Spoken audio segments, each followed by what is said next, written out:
South ആഫ്രിക്കയിലൂടെ drive ചെയ്തു പോകുമ്പോൾ റോഡരികിൽ റൈനോയും ആനയും.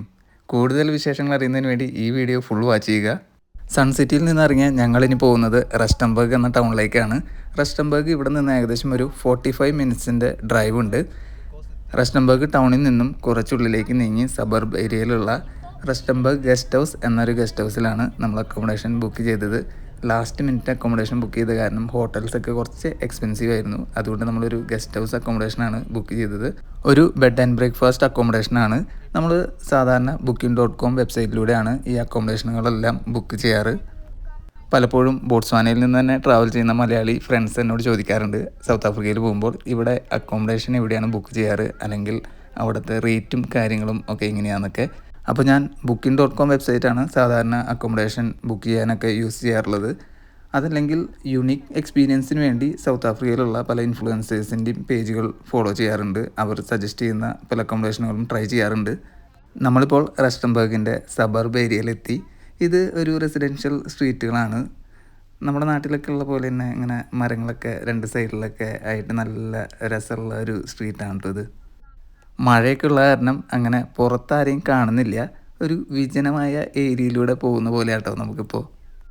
പക്ഷേ മിഡിൽ ക്ലാസ് ആൻഡ് എബോവ് റേഞ്ചിലുള്ള ആളുകൾ താമസിക്കുന്ന ഒരു റെസിഡൻഷ്യൽ സ്ട്രീറ്റ് തന്നെയാണിത്. ഇവിടെ റെസിഡൻഷ്യൽ സ്ട്രീറ്റുകളൊക്കെ പലപ്പോഴും ഇങ്ങനെ ക്വയറ്റ് തന്നെയാവും. അധികം ബഹളങ്ങളും കാര്യങ്ങളൊന്നും ഉണ്ടാവില്ല. അതാണ് ഇവിടത്തേക്ക് ഒരു പ്രത്യേകത. നമ്മൾ ഏകദേശം ഗസ്റ്റ് ഹൗസിൻ്റെ അടുത്ത് എത്താറായിട്ടുണ്ട്. ഇതാണ് നമ്മൾ താമസിക്കുന്ന ഗസ്റ്റ് ഹൗസ്. അത്യാവശ്യം നല്ല സൗകര്യങ്ങളൊക്കെ ഉള്ളൊരു ഗസ്റ്റ് ഹൗസാണിത്. നമ്മൾ വന്ന ദിവസം ഇവിടെ മഴയൊക്കെ പെയ്ത് ഇവിടെ അടുത്തുള്ളൊരു ട്രാൻസ്ഫോമർ അടിച്ചു പോയി. അങ്ങനെ ഇവിടെ കറണ്ടൊന്നും ഉണ്ടായിരുന്നില്ല. മാത്രമല്ല ഗസ്റ്റ് ഹൗസിലെ ജനറേറ്ററും വർക്ക് ചെയ്യുന്നുണ്ടായിരുന്നില്ല. അപ്പോൾ മൊത്തത്തിൽ ഇരുട്ടിലായിരുന്നു ഞങ്ങളുടെ സ്റ്റേ. ആ ഒരു കാര്യം മാറ്റി നിർത്തിയാൽ അത്യാവശ്യം നല്ലൊരു അക്കോമഡേഷൻ തന്നെയായിരുന്നു ഇത്. ഫാമിലിയൊക്കെ ആയിട്ട് വരുമ്പോൾ താമസിക്കാൻ പറ്റിയൊരു നല്ലൊരു ഗസ്റ്റ് ഹൗസാണിത്. ബ്രേക്ക്ഫാസ്റ്റ് ഇൻക്ലൂഡഡ് ആയിട്ടുള്ള ഒരു അക്കോമഡേഷൻ കൂടിയാണിത്. മാത്രമല്ല റസ്റ്റംബർഗ് ടൗണിൽ നിന്ന് വെറും ഒരു 3 to 4 കിലോമീറ്റേഴ്സ് ഉള്ളൂ ഈ ഗസ്റ്റ് ഹൗസിലേക്ക്. ഞാൻ മിക്കവാറും ട്രാവൽ ചെയ്യുന്ന സമയങ്ങളിലൊക്കെ ബ്രേക്ക്ഫാസ്റ്റ് ഇൻക്ലൂഡഡ് ആയിട്ടുള്ള അക്കോമഡേഷൻ ബുക്ക് ചെയ്യാനാണ് ട്രൈ ചെയ്യാറ്. അല്ലെങ്കിൽ പിന്നെ ബ്രേക്ക്ഫാസ്റ്റ് സ്പോട്ടൊക്കെ കണ്ടുപിടിച്ച് അവിടെ പോയി അങ്ങനെ കുറച്ച് സമയമൊക്കെ വേസ്റ്റായി പോവും.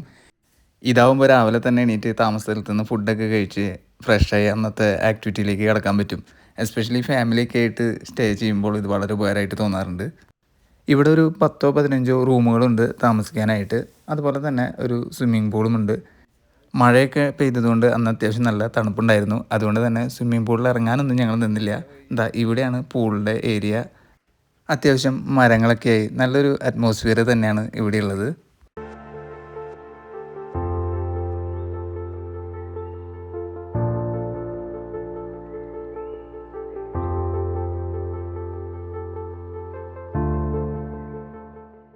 ഞാനിങ്ങനെ വീഡിയോ എടുത്തുകൊണ്ടിരിക്കുമ്പോൾ അവിടെ താമസിക്കുന്നുണ്ടായിരുന്ന ഒരു സൗത്ത് ആഫ്രിക്കൻ ലോക്കൽ വന്ന് എന്നെ പരിചയപ്പെട്ടു. മാത്രമല്ല ഞാൻ ഇന്ത്യക്കാരനാണെന്ന് അറിഞ്ഞപ്പോൾ അടുത്ത വട്ടം വരുമ്പോൾ ബിരിയാണി കൂടെ കൊണ്ടുവരണമെന്ന് പറഞ്ഞിട്ടാണ് പുള്ളിക്കാരൻ പോയത്. ഈ കാണുന്നതാണ് ഇവിടുത്തെ ഡൈനിങ് ഏരിയ.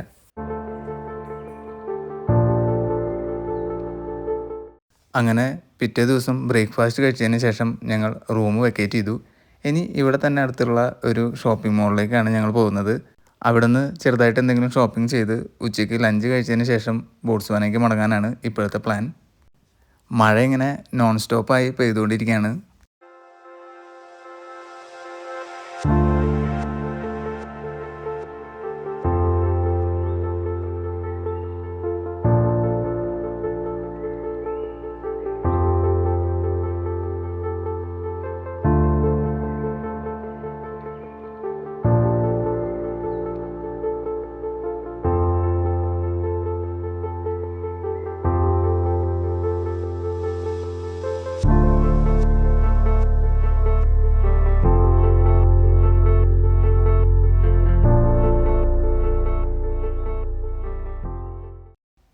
നമ്മൾ ഏകദേശം ടൗൺ ഏരിയയിലേക്ക് എത്താറായിട്ടുണ്ട്. ഇവിടെ അടുത്ത് തന്നെയാണ് ഈ ഷോപ്പിംഗ് മോൾ. നമ്മളിവിടെ എത്തി വണ്ടി പാർക്ക് ചെയ്തു. ഇനി നമുക്ക് ഉള്ളിലേക്ക് പോകാം. വാട്ടർഫോൾ മോൾ എന്നാണ് ഈ ഷോപ്പിംഗ് മോളിൻ്റെ പേര്.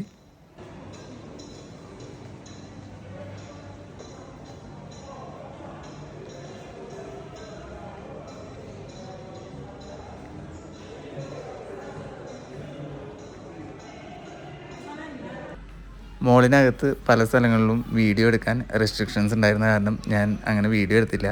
ഇവിടെ തന്നെയുള്ള ഒരു പ്ലേ സിറ്റിയിൽ പോയിട്ട് കുറച്ച് നേരം ഞാനും മുട്ടാപ്പിയും കൂടി കളിക്കാണ് ഉണ്ടായത്.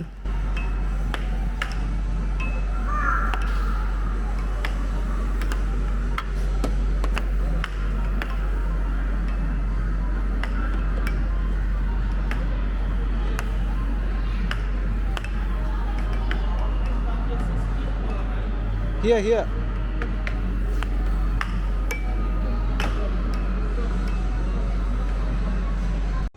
ഞങ്ങൾക്ക് ഗിഫ്റ്റ് പിക്ക് ചെയ്യുന്ന ആ ഗെയിമിൽ നിന്നൊരു വാച്ച് പിക്ക് ചെയ്യാൻ പറ്റി. അതിൻ്റെ സന്തോഷത്തിലാണ് മുട്ടാപ്പി ഇപ്പോൾ.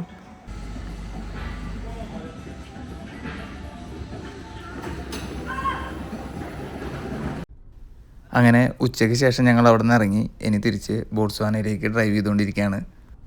ഏകദേശം ഒരു 230 കിലോമീറ്ററോളം ഡ്രൈവ് ഉണ്ട് നമുക്കിനി തിരിച്ച് ബോർഡറിലേക്ക്.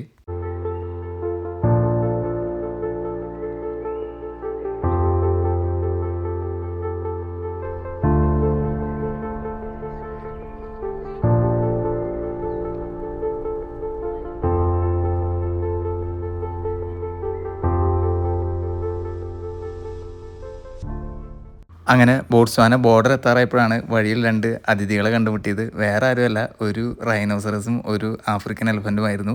മഡിക്വേ എന്ന പേരിൽ അറിയപ്പെടുന്ന ഒരു ഗെയിം റിസർവ് ആണ് ഈ ഏരിയ. ഗെയിം റിസർവ് എന്ന് പറഞ്ഞാൽ വന്യജീവി സംരക്ഷണ കേന്ദ്രം, അതായത് കാട്. ഈ വഴി പോകുമ്പോൾ പലപ്പോഴും ഇങ്ങനെ അനിമൽസിനെ നമ്മൾ സ്പോട്ട് ചെയ്യാറുണ്ട്. ഇതൊരു ഫെൻസ്ഡ് ഏരിയ ആണ്, അതുകൊണ്ട് അനിമൽസ് റോഡിലേക്കൊന്നും വരില്ല. വണ്ടി അവിടെ പാർക്ക് ചെയ്ത് കുറച്ച് നേരം അവർ വാച്ച് ചെയ്തതിന് ശേഷം ഞങ്ങൾ തിരിച്ച് ബോട്സ്വാനയിലേക്ക് പോയി. അപ്പോൾ പുതിയൊരു ആഫ്രിക്കൻ ലൊക്കേഷനുമായി നമുക്ക് അടുത്ത വീഡിയോയിൽ കാണാം.